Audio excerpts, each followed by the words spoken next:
Сәлеметсіздер ме балалар? Әдебиеттік оқу пәні 2-ші сынып 82-ші сабақ. Бүгінгі сабақтың тақырыбы табиғаттағы құстар. Бүгінгі сабақта мысалдағы іс-әрекеттердің қимылмен көрсетесің, мысал бойынша өз ойыңды білдіресің. Бірінші тапсырма: жұмбақ өлеңдерді түсініп оқы, шешуін тап. Алғашқы түбір сөз аспаннан тұрған сорғалап. Екіншісі түбір сөз сүт тағамы домалақ. Екеуін қосып оқысаң, жәндік жүрер жорғалап. Бұл не екен балалар? Қане түсіндіріп өтейік. Алғашқы түбір сөз дегеніміз аспаннан тұрған сорғалап деген бұл жерде жауын деген сөзді береді. Екінші түбір сөз сүт тағамы домалақ бұл жерде құртты білдіреді. Екеуін қоссақ жауын, құрт. Соңғы жолда жәндік жүре жорғалап, яғни жерде жорғалап жүретін тіршілік иесі бұл жауынқұртты білдіреді. Орманда жоғары ағашқа қонады, тұмсығын балғетіп тоқ-тоқ соғады. Бұл не екен балалар? Бұның шешуі тоқылдақ. Ағашқа қонып тұмсығымен соғады. Бұл тоқылдақ құс екен. Орманда сайрайды, сайраудан талмайды. Бұл құстың шешуі бұлбұл. Яғни орманда сайрайтын, ешқашан сайраудан жалықпайтын құс бұл бұлбұл екен. Шона Смаханұлы. Ол ақын, Жамбыл облысында туған, балаларға арнап көбіне мысал жазған екен. Бүгін Шона Смаханұлының «Бұлбұл мен тоқылдақ» деген өлеңімен танысатын боламыз. Бұлбұл келіп бұлқынды, тоқылдақты жұлқыды. Күндізде тоқ-тоқ ойпырмай өзің бір жан екенсің. Жақ жоқ. Сенің тоқылыңнан орман жаңғырып, таңертең тұрамыз басымыз мәңгіріп. Сонда тоқылдақ күлді де сақылдап. Көрсетті оған бір құртты, тұмсығымен шоқып ап. Бұлбұлмын дейсің, дымды білмейсің, кезің келді сыналар. Мен болмасам мыналар, жоқ қылмайма орманыңды, көререм сонда әнге салғаныңды. Құрт жегенсің гүліңді, жұрт неғылсын үніңді. Бұл өлеңді қара сөзбен түсіндіретін болсақ, орман ішінде бұлбұл мен тоқылдақ кездесіп қалады екен. Бұлбұл тоқылдаққа ашуланып, оны сынай бастайды. Сен күндіз-түні тоқ-тоқ етіп шуылдайсың, орманның тыныштығын бұзасың. Сенен шаршап кеттік дейді. Бірақ тоқылдақ ашуланбайды, сабырлы түрде жауап береді. Ол бір құртты көрсетіп, тұмсығымен шоқып алып, бұлай дейді.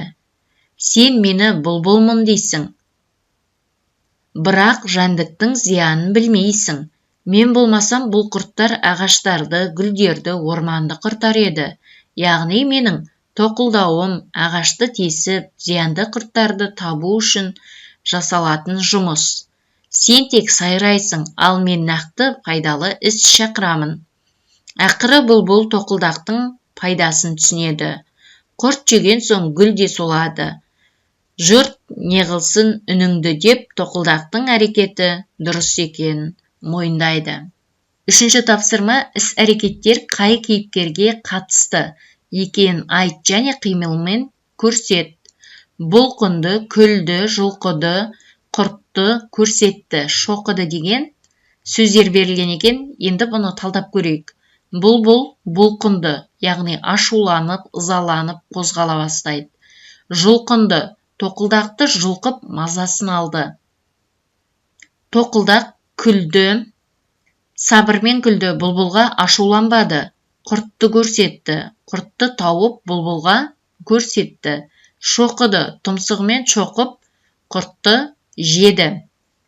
Міне балалар, сөздерді әр құстың іс-әрекетіне байланысты қимылмен көрсетесіздер. Төртінші тапсырма: кейіпкерлердің қимыл қозғалысын келтіре отырып, мысалды рөлге бөліп оқуымыз керек.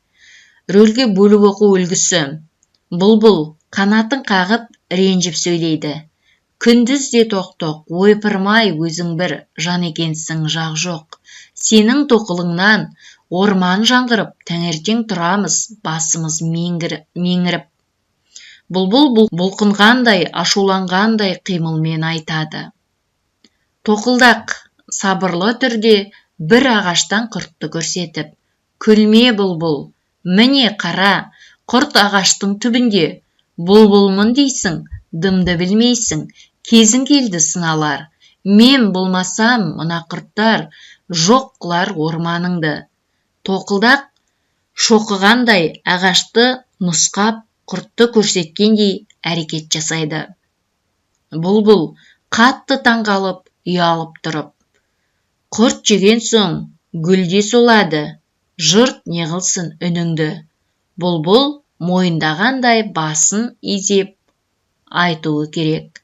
Міне балалар, 5-ші тапсырма, бір пікірді таңдап сөйлейсің. Бұлбұлдың айтқанымен келісемін, себебі. Тоқылдақтың айтқанымен келісемін, себебі. Мысал ретінде мынандай қылып жазып қойдым.